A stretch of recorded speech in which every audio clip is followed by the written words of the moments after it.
यहाँ पर देखेंगे तो बिक्री, जो बिक्री है यदि 16 से ही 2/3% कम हो जाएगी तो दुकानदार को न तो कोई लाभ होगा न तो कोई हानि।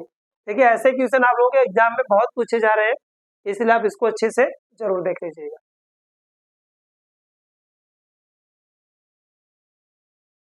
वेलकम बच्चों, आज हम लोग उपस्थित हैं प्रतिशत के एक नए चैप्टर में। यहाँ पर हम लोग प्रतिशत पर आधारित प्रश्न देखेंगे जब आपके प्रतिशत में वृद्धि हो।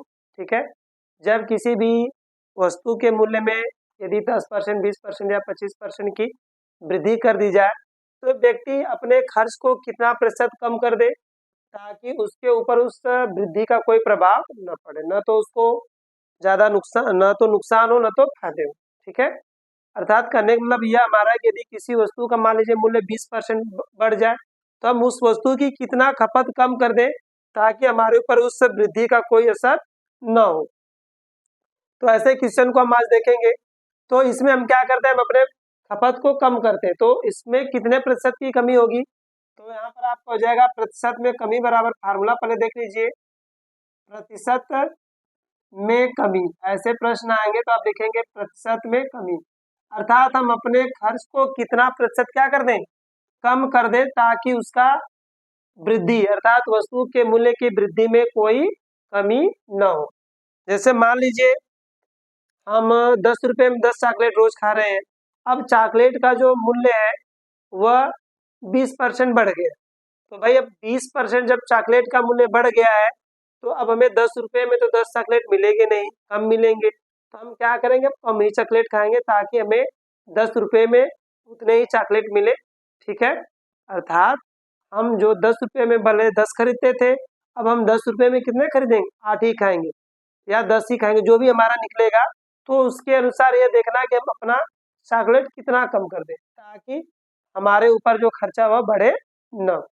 तो इसको आइए देखते हैं। तो यहाँ पर हो जाएगा आपका प्रतिशत में कमी बराबर, यहाँ पर लिखिएगा आप 100 गुणे वृद्धि, जो भी आपका वृद्धि होगा गुणे में कर देंगे आप वृद्धि, बटे में आपका हो जाएगा 100 प्लस वृद्धि। ठीक है, ध्यान दीजिएगा 100 गुणे वृद्धि आपका ऊपर होगा, नीचे हो जाएगा 100 प्लस वृद्धि। ठीक है, ऊपर आपका होगा 100 गुणे वृद्धि, बटे में आपका हो जाएगा 100 प्लस वृद्धि, ऊपर गुणे में होगा नीचे प्लस में होगा। ठीक है, ऐसे क्वेश्चन को आप इसी तरह सॉल्व करिएगा। तो हम यहाँ पर हम देखेंगे कितने प्रतिशत की वृद्धि हो रही है खाद्य सामग्री में। पहला प्रश्न देख लीजिए आप, पहले क्वेश्चन को हम देखेंगे। ठीक है, तो पहले क्वेश्चन के देखेंगे तो यहाँ पर कह रहा है एक खाद्य सामग्री का मूल्य यदि 10% बढ़ जाए तो उपभोक्ता खाद्य सामग्री का प्रयोग कितना प्रतिशत कम कर दे कि उसके खर्च पर कोई प्रभाव न पड़े। ठीक है, भाई देखिए हमारी आय तो बढ़ी नहीं, यदि एक हम घर का बजट देखें तो मान लीजिए गृहिणी अपने घर को चला रही, उसके बजट में कोई इजाफा नहीं होता है, लेकिन मान लीजिए वह दूध ले रही है तो दूध का मूल्य, दूध का जो मूल्य है वह 10% बढ़ जाए तो वह कितना दूध कम ले ताकि उतने ही खर्च में उसका कार्य हो जाए, क्योंकि हमारी तो आय बढ़ी नहीं है, हमारी आय पहले की तरह ही है। तो यदि वस्तु में मूल्य में वृद्धि हो रहा है, यदि वस्तु के मूल्य में वृद्धि हो रहा है तो हम अपनी खपत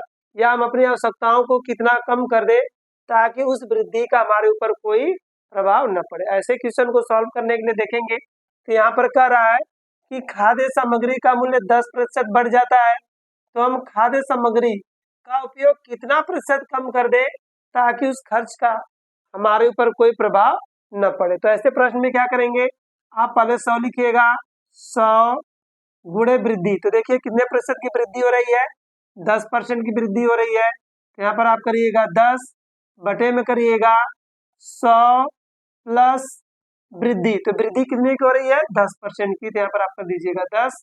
अब सॉल्व करेंगे तो यह आपका हो जाएगा 100 गुणे 10 बटे में कर दीजिएगा 110, तो देखिए 0 0 से कट जाएगा तो आपका हो जाएगा 100 बटे कितना, 11। अब इसमें भाग देंगे तो आप जानते हैं 11 9 99 होता है, तो 11 9 99, एक शेष हमारा बचेगा तो 1/11। हम क्या करेंगे, 100 में 11 से भाग दे देंगे तो आपका होता है 11 नवा 99, घटाएंगे तो 1, ये हमारा हो जाएगा 9 सही 1/11, अर्थात 9 सही 1/11% यदि हम अपने खर्च को कम कर दें तो उस मूल्य का हमारे ऊपर कोई प्रभाव नहीं पड़ेगा। ठीक है, जैसे मान लीजिए हम 100 रुपये में 1 लीटर दूध लेते थे, यदि 10% मूल्य बढ़ गया तो अब हम क्या करेंगे, लगभग 910 ml के पास हमको दूध मिलेगा। अब जो पहले 1000 ml मिलता था अब वो हमारा कितना हो जाएगा 910 ml।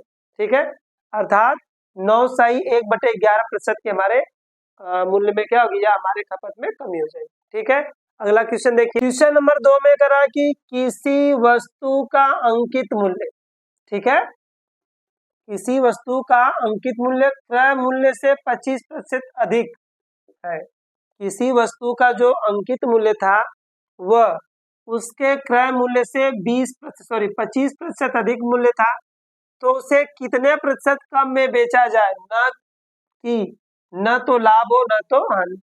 ऐसे समझेंगे, हमने एक पुस्तक खरीदा, जितने रुपए में खरीदे हैं उस पर जो उसका मूल्य उससे 25% अधिक है। अब दुकानदार उसे कितने प्रतिशत कम में बेचे कि उसे न तो लाभ हो न तो हानि हो। तो इसको देखेंगे, तो इसके लिए भी लिखेंगे मूल्य में कमी बराबर या मूल्य में कमी। तो यहाँ पर हम देखेंगे मूल्य हमारा क्या है, पहले आपको क्या करना है 100 करना है, गुणे वृद्धि करेंगे तो देखिए यहाँ पर वृद्धि कितने की है 25% की वृद्धि हो रही है, यहाँ पर गुणे 25 कर लीजिएगा, बटे में आप करिएगा 100 + 25, कितना करिएगा 100 + 25। अब इसको सॉल्व करिए तो आपका हो जाएगा 100 गुणते 25 बटा में जोड़ेंगे तो आपका 125 हो जाएगा। इसको सॉल्व करिएगा तो आप जानते हैं 25 से कम 25 हो जाएगा। अब 25 × 5 = 125। अब 25 से यदि हम 100 को कटाते हैं तो 5 दूना के 10 और 0, यहाँ पर हो गया हमारा 20%। अर्थात यदि हम वस्तु को 20% कम मूल्य पर बेचें, क्या करें, वस्तु को 20% कम मूल्य पर बेचते हैं तो हमें न तो लाभ होगा न तो हानि होगी। अर्थात जो वस्तु का मूल्य है यदि हम उसको 20% घटा देंगे तो हमें उस पुस्तक को बेचने में न तो लाभ होगा न तो हानि होगी।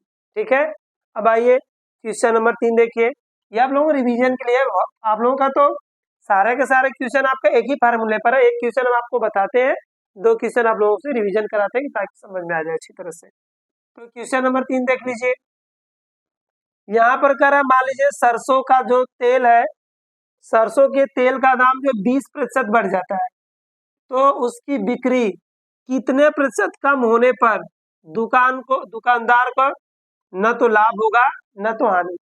ठीक है, कहने का मतलब यह है कि सरसों का जो तेल है उसके मूल्य में 20% की वृद्धि हो गई, तो अब दुकानदार में कितने प्रतिशत, मतलब दुकान में कितने प्रतिशत बिक्री कम हो जाए, कितना प्रतिशत बिक्री कम हो जाए कि दुकानदार को न तो लाभ होगा न तो हानि। भाई स्वाभाविक सी बात है, यदि मूल्य बढ़ेगा तो बिक्री पर क्या पड़ेगा, असर पड़ेगा।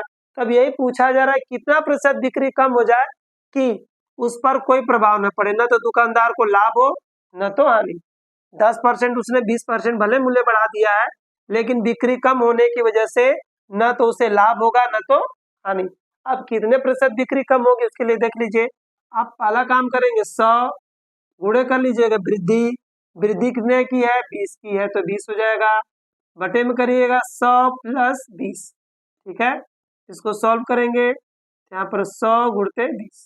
ठीक है, बटे में आपका हो जाएगा 120, 0 0 से कटेगा, 2 से कटाएंगे 6, ये हो गया आपका 100 बटा में 6 और कटा लीजिए 2 से, कटाएंगे तो आपका हो जाएगा 50 बटा में 3।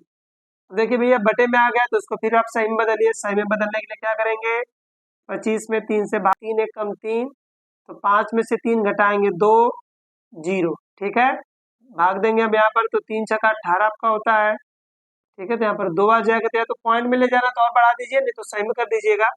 तो इस तरह आपका हो जाएगा 16 सही 2/3%। अर्थात यदि हम यहाँ पर देखेंगे तो बिक्री है यदि 16 सही 2/3% कम हो जाएगी तो दुकानदार को न तो कोई लाभ होगा न तो कोई हानि। देखिए ऐसे क्वेश्चन आप लोगों के एग्जाम में बहुत पूछे जा रहे हैं, इसलिए आप इसको अच्छे से जरूर देख लीजिएगा। ठीक है, यहीं पर आज हम लोगों का वीडियो समाप्त होता है। अगले वीडियो में पुनः मिलते हैं, तब तक के लिए नमस्कार।